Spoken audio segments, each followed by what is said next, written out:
የሲቪል ማህበራት ድርጅቶች ህብረት ለምርጫ የሰባተኛው ሀገራዊ ጠቅላላ ምርጫን በተመለከተ የመጀመሪያ ትዝብት ግኝት ሪፖርቱን ይፋ አድርጓል። ህብረቱ ግንቦት 24 ቀን 2018 ዓ.ም ለተካሄደው ሰባተኛው ጠቅላላ ምርጫ 2506 ተቀማጭ እንዲሁም ከ800 በላይ ተንቀሳቃሽ በአጠቃላይ ከ3300 በላይ ታዛቢዎችን በተለያዩ የሀገሪቱ አካባቢዎች ማሰማራቱን ጠቁሟል።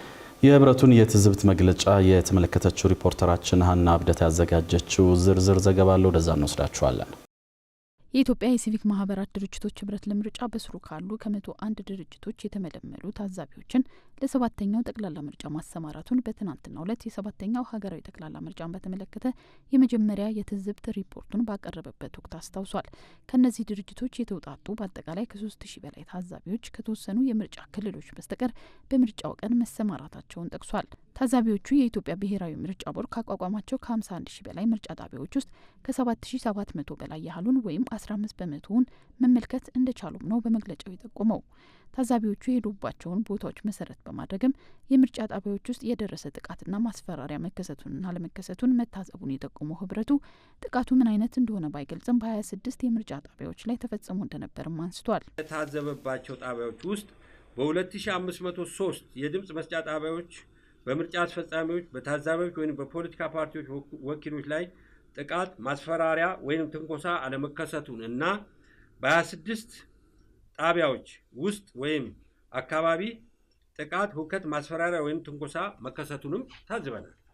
2368 ወይም 94% የድምጽ መስጫ ጣቢያዎች ሁሉም መራጮች ስማቸው በመራጮች መዝገብ ላይ የሰፈረ እና የመራጭነት መታወቂያ የያዙ መሆናቸውን ታዝበናል።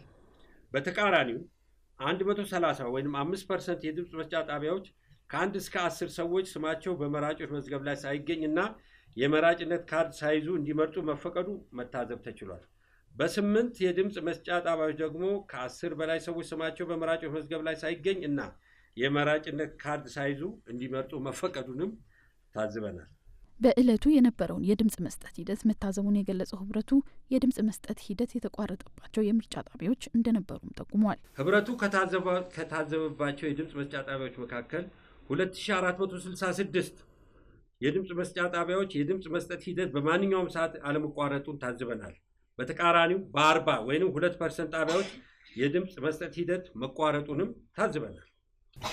151 የድምጽ መስጫ ጣቢያዎች ከ1 እስከ 10 መራጮች የድምጽ አሰጣጥ ሚስጥራዊነቱን መጣሱን ተመልክተናል፣ ታዝበናል።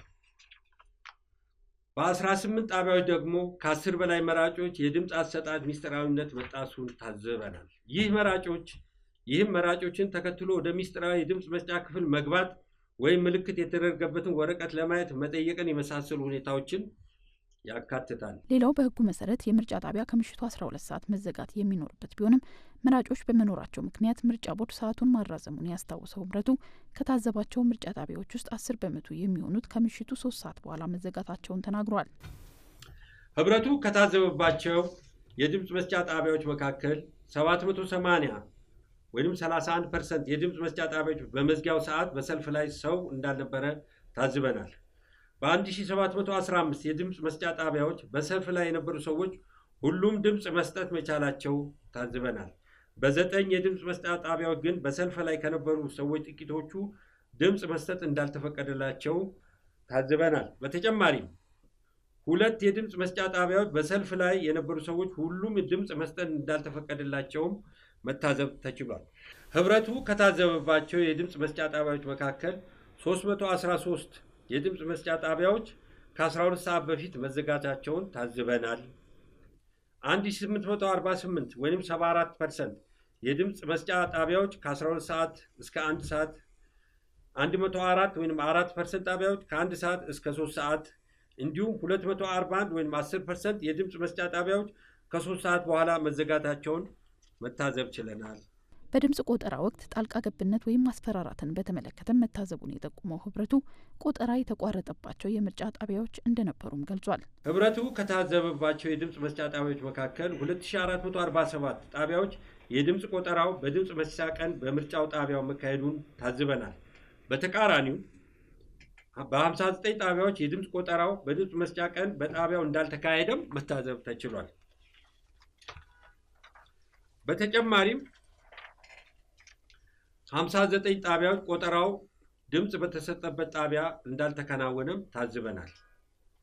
የድምፅ ቆጠራ መቋረጥ ህብረቱ ከታዘበባቸው የድምፅ መስጫ ጣቢያዎች መካከል 2446 ጣቢያዎች የድምፅ ቆጠራው ሳይቋረጥ መካሄዱን ታዝበናል።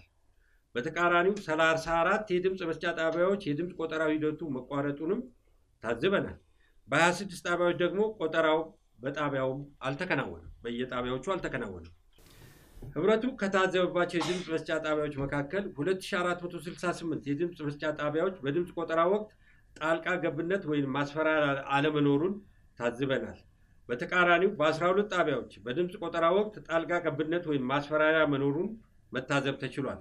ከዚህ በተጨማሪ በአማራና ኦሮሚያ ክልሎች የተወሰኑ የምርጫ ጣቢያዎች የድምፅ መስጠት ሂደት ተቋርጦ እንደነበርም ተናግሯል።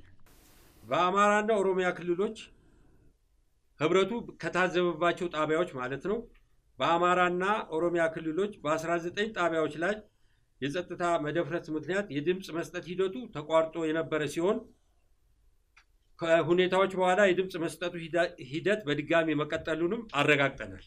ህብረቱ እነዚህና ሌሎች ጉዳዮች ላይ በማተኮር የትዝብት ሪፖርቱን ያቀረበ ሲሆን በአጠቃላይ 7ኛው ጠቅላላ ምርጫ ተጀምሮ እስኪጠናቀቅ ድረስ ከመራጭነት ምዝገባ እስከ ድምፅ መስጠት ባለው ሂደት የህብረተሰቡ ንቁ ተሳትፎ የታየበት እንደነበርም ገልጿል።